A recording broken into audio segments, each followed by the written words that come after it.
Who wouldn't want a tattoo done by Mel Gibson?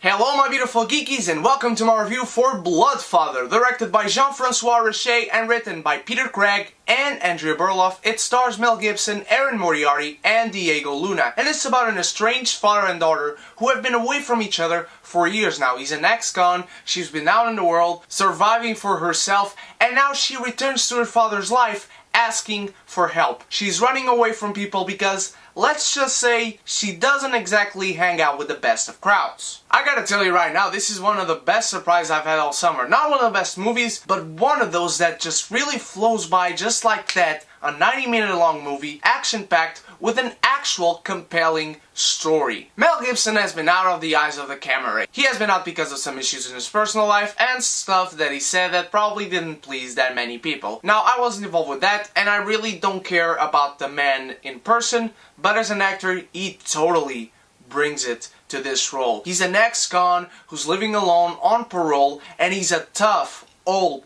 SOB. The character and the action in this movie really reminded me of classic, really good, with actually really good stories and really great characters from action movies of the 80s. Mel Gibson just brings it all in this role. I love his character. I love the arc that he has in this movie. It is so compelling when you get to the end of this movie and realize how his character started and the journey he took and how he ends up. It is really so well done, as is the relationship they establish and develop between the father and the daughter. You find out who they were before, you find out why they were separated, why they have been apart from each other for so long. And both the characters and the actors, respectively, really play a great role in each other's development and growth. Erin Moriarty is also great in this movie. She is so good. I have never seen anything with her in it before, but I hope someone watches this movie and casts her in something big, because I really want to see more of her. Her character is up and down, however, for me. I think her character can really get into you. She becomes kind of annoying because she's really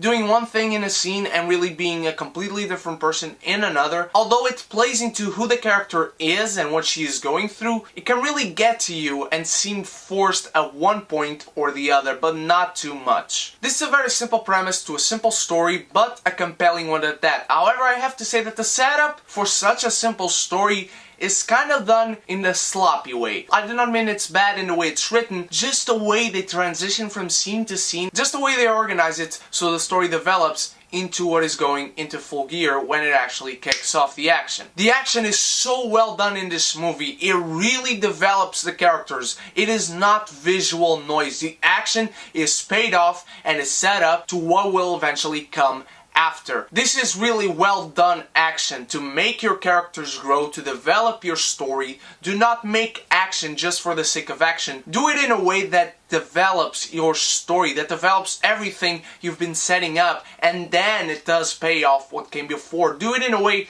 that you film it in a good manner so people can see it. I saw The Mechanic this week.